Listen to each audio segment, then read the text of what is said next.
stand up. I'm a bit out of my comfort zone here. I'm used to standing on street corners and speaking to my fellow countrymen. I've been involved in the counter jihad movement for 3 years. I was unaware there was a counter jihad movement prior to that. And I want to thank every one of you that have been fighting the fight for a lot longer than myself. It first come to my light growing up in Luton. Luton is known as the heart of militant Islam, the birthplace of militant Islam, the place where the 7/7 bombers boarded their trains, the fertiliser bomber, the Stockholm bomber. Our soldiers, Scott Monkridge is from my estate. He died in Afghanistan. Michael Swain lost his legs in that war. When our troops were returning to our town, they were met by this man, Al Mujahideen, Islam for UK, Muslim Against Crusades. They were met with hatred. They were called baby killers. They were called murderers. The police, I was there that day. I watched the police's response. They didn't search them. They didn't stop them. They didn't stick cameras in their faces, and they didn't draw their batons on them. They drew their batons on us. They turned on us. In response to that, we decided... Yeah, you did.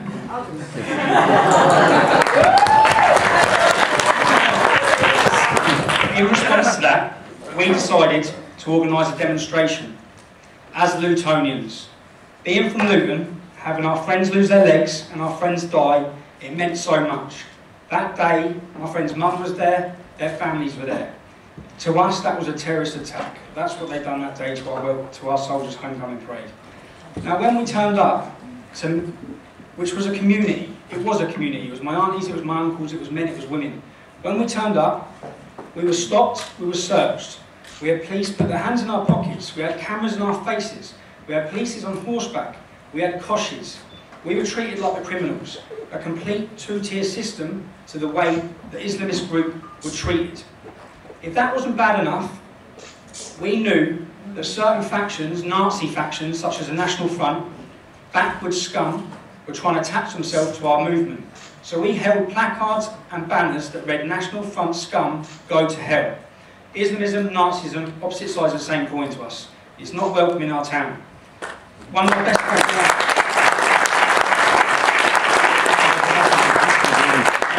friends, a little black lad, West Indian lad, Craig, he lost his teeth. A police officer come past on a horse and knocked his teeth out with a kosh. Now, if we weren't already furious enough, you could have lit a match and Luton would have blown up at the response of what was going on. We were fighting for equal rights. We were being treated completely unfairly. Then, this same Islamist group, I was on a computer, and 6 weeks after they'd done this to our troops, they held an Islamic rally in Birmingham, which is England's second city. They held a big banner that read, Jesus was a Muslim. They stopped a young boy called Sean, who was 11 years old, without his parents' permission. They stopped him in the shopping centre, they got him up on stage, and they made him repeat after them. They converted him to Islam. In the city centre, with police officers, counsellors, everybody watching. Now, we all know the consequences of being an apostate of Islam. And nobody said anything. Nobody criticised it. So we then made the decision to leave Luton and go to Birmingham. Now, when we went to Birmingham, we were met with Islamic politicians, clenched fists, saying, smash them, smash them, smash them. They got down on their knees, they prayed, and then they run through the streets and they beat every non-Muslim senseless. We were kicked and battered off the streets in our first demonstration. The pictures were across national newspapers. This is when I realised what we were up against. Of English lads on the floor with Muslims in the air, 2 feet on their head. And under the picture, it read, a fascist is attacked by anti-fascists. Unbelievable. And that's when I thought, what are we up against? 3 years ago, I was a working class lad from a working class town. Left wing, right wing, didn't care. Politics, didn't care. Getting on with my life, I didn't actually have any interest in it. I couldn't believe the media's response from what had happened then. And from that, the whole country read the newspapers. We launched the English Defence League. We then looked on the internet and we saw a Christian graveyard being bulldozed. Desecration of Christian graves to make way for a mosque. Okay? Nobody's saying anything. So we said we'll leave Birmingham. We tried 3 times to highlight the issue of the young lad called Sean. We left Birmingham, we went to Manchester. Now after everybody seeing the consequences of standing up against Islam, how many middle-aged female school teachers are going to come out on the street and oppose militant Islam? You're going to get your head kicked in. That's what's going to happen. That's the standard. That's what's happening across Europe. They beat you, they rule with fear and intimidation, they will attack you. So what happened then, we left Birmingham, 60, 70 of us in Birmingham, we went to Manchester and 2,000 Englishmen turned up. 2,000 Englishmen turned up with the attitude that you're not beating us into submission, you are not silencing us. We sometimes get criticised for our, I don't know if it's our image problem, we have a bit of an image problem.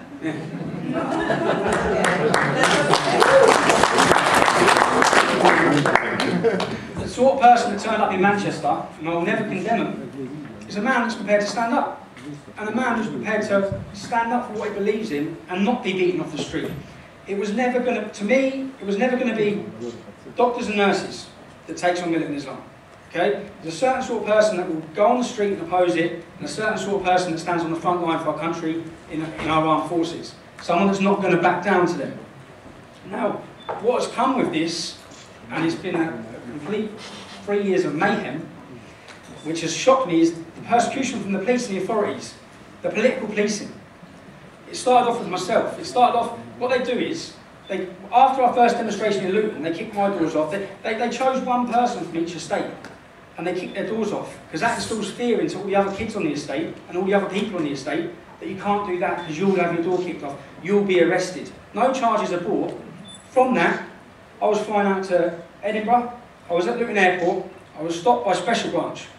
I was brought in by Special Branch, 15 police officers went to my mum's house, 15 went to my wife's house. They went there, I was arrested on suspicion of criminal damage, £30 criminal damage, £30. 30 police officers, Special Branch for £30 criminal damage in a hotel room. And they seized all my mum and dad's computers.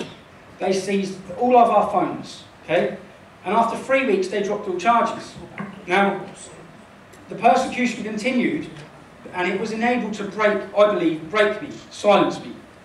When that didn't work, they turned up 3 months later. And there were local police officers who come into my house, and the first thing he said was, "Sorry, Stephen, I'm sorry." I said, "What do you mean sorry?" "We're arresting you, we're arresting your wife, in front of your children." So I was arrested, my wife was arrested, and basically, we're arrested on suspicion of money laundering, financial irregularities in front of our children. And that's when it thought that it's not working on me, so now they go for my family, they go to my mum, they've been to my nans, they've been to my cousins, and it continues on. And the persecution, which has been shocking to me, which is political policing, is just, I've had a financial restraint for 2 years. I've had all my assets and all my money frozen. I have not been before a judge.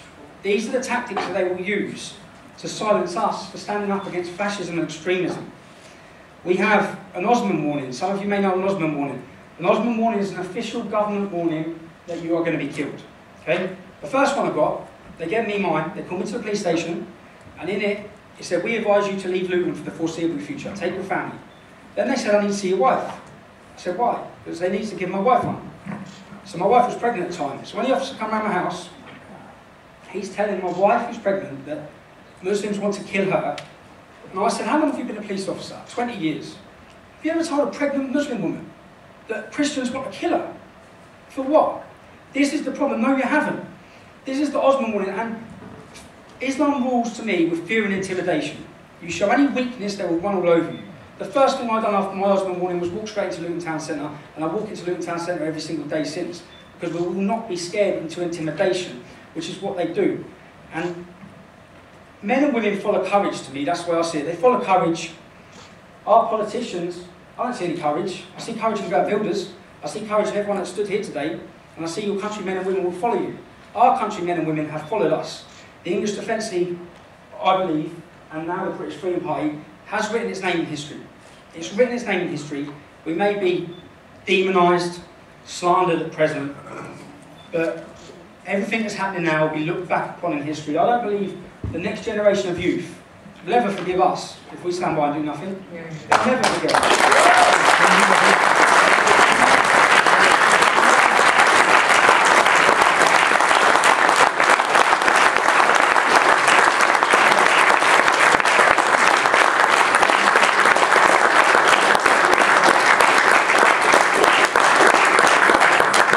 don't know how many people have seen the recent story about a lady who's pregnant in Britain. Her husband is a serving soldier in Afghanistan, and when her baby is born in 4 weeks, the authorities are going to take it off her. They're going to take it off her because of the fear it's going to be radicalised through the English Defence League. They're going to take her child because of her political belief. We have Abu Qatada, we have Anjem Chowdhury, we have terrorists, convicted terrorists. They would not dare talk about taking their children. Do I think they'll take her child? To be fair, she's fled the country. A lady, a mother, has had to flee the country in fear of having her child taken off her. The point is, whether they take her child or not, their objective has worked. How many other mothers who stand on the street with us will now stand on the street with us? They've installed the fear, the worry of losing your child. That's what all this is about, installing the fear that you can't speak up. You can't say anything because look at the consequences. Look what will happen. They will kill you. They will attack you. I don't know who saw we had a demonstration in Dewsbury last Saturday, and 3 hours before the demonstration, a car was stopped. It had a Taliban IED in the boot. It had guns and ammunition, and they were on their way to our demonstration to attack, maim and kill our supporters. They've been arrested this week. Another 7 have been arrested. That is, to me, defining moments in history change the direction of a country. Bloody Sunday changed the whole direction of Northern Ireland. I would not like to lose any supporters or lose my life myself, but I believe if an attack was made in Britain on our demonstration or on myself, I believe England would rise up. I believe there will be a moment like this. If we don't change what's happening in 20 to 30 years, there'll be millions getting killed. There'll be millions getting killed.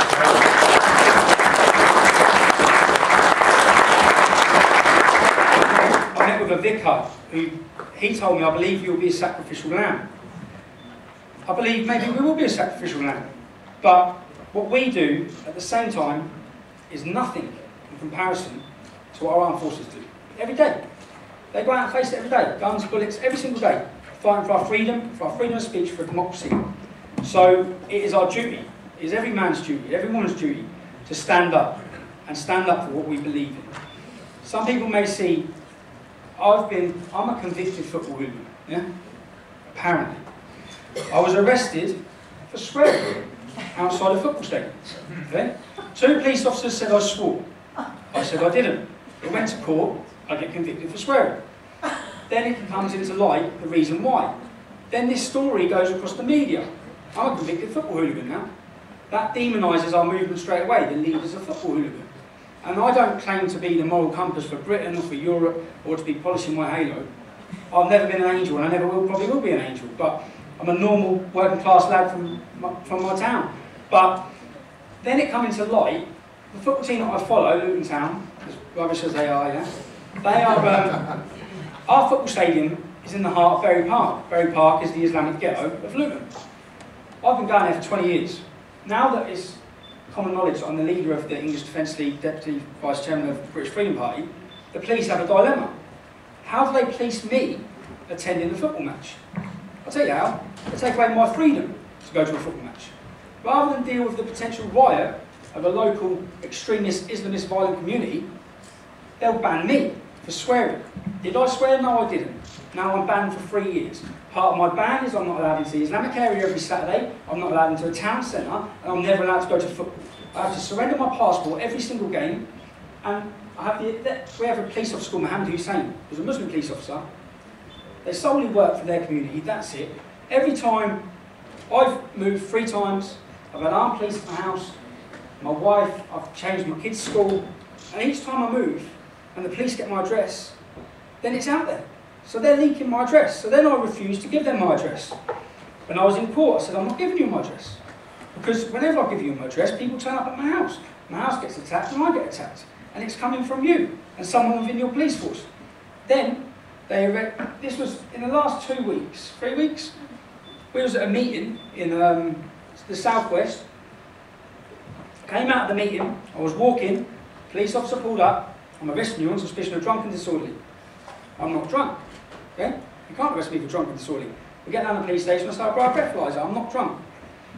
At 11 o'clock in the morning, the next day comes, they then re-arrest me on suspicion of racially aggravated public order. I'm held for another 12 hours. And I said, why are you arresting me? I said, did you go to the Muslim kebab shop? Did you go in that Muslim kebab shop? I said, yeah, I went in there. My mate was in there. Well, what happened in there? Nothing happened in there. Well, we need to investigate whether something happened in there. I said, so no one's actually telling you something happened. They held me for 12 hours until they could contact the kebab shop owner to see if I'd done anything. And this is all within a 2-week period. I spent 24 hours in the cells, I'm then released. Then they turn up at my wife's house and my mum's house to do with my football banning order for swearing because I didn't have my passport in on time. It was an hour late. So this is what they do. They persecute you, they try to break you. Their call for jihad has been answered. It's been answered in England and it's being answered across Europe. People are standing up and ready to battle it. This is an ideological war, one that I try and tell our followers, you will not beat it with petrol bombs, you will not beat it with punches, you will not beat it with bullets. It's a war with the hearts and minds of the people, and we will win the hearts and minds of our people in all of our countries by leading with inspiration, by being fearless, by being brave, and people will sit there and watch us and think, if he can do it, I can do it. If she can do it, I can do it. And we will give inspiration.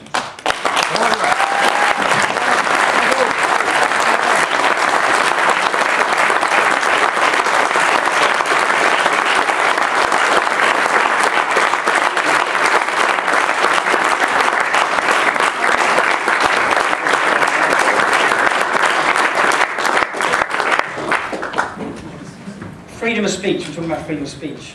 The poppy, the remembrance symbol for all our armed forces.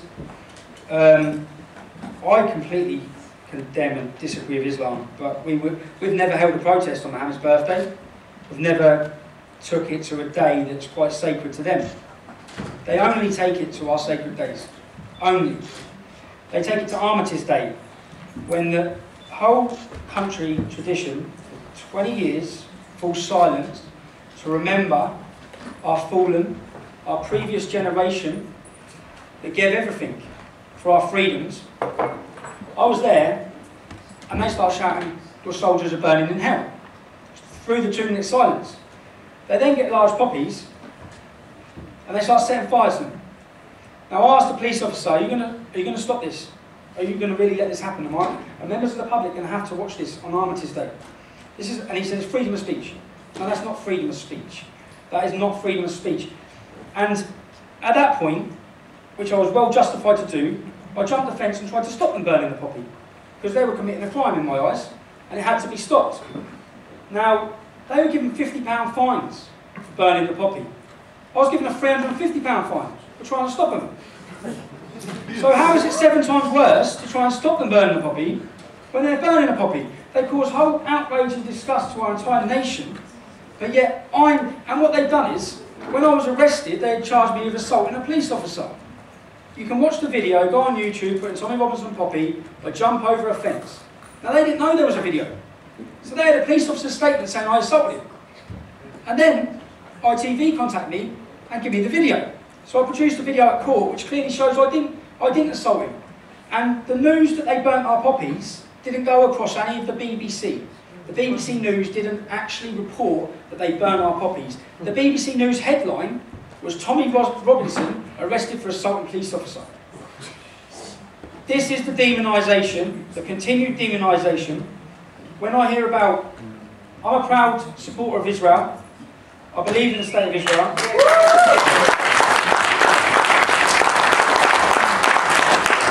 The Stockholm bomber from Luton was radicalised in the Islamic Centre, which used to be the synagogue, until they were beaten and drove out of the town. I saw 7-8 years ago Orthodox Jews walking through Luton with about 6 police officers around them. I remember thinking, what's all that about? That was a police protection to walk down the street in 2006 in Britain. Orthodox Jews need a police protection to walk through Luton in Britain. And the Jews, I can tell you, there's not a Jew in Luton. There's not one left in Luton. They've all gone. They've all won.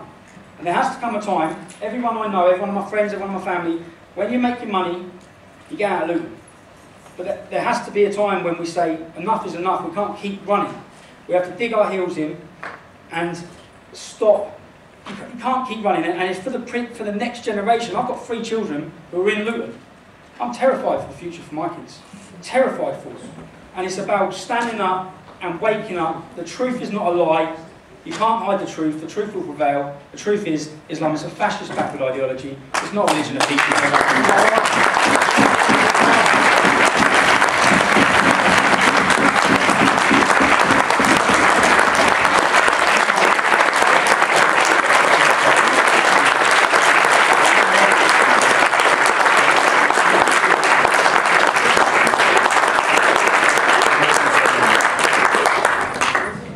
Thank you, Tommy. This was truly inspiring.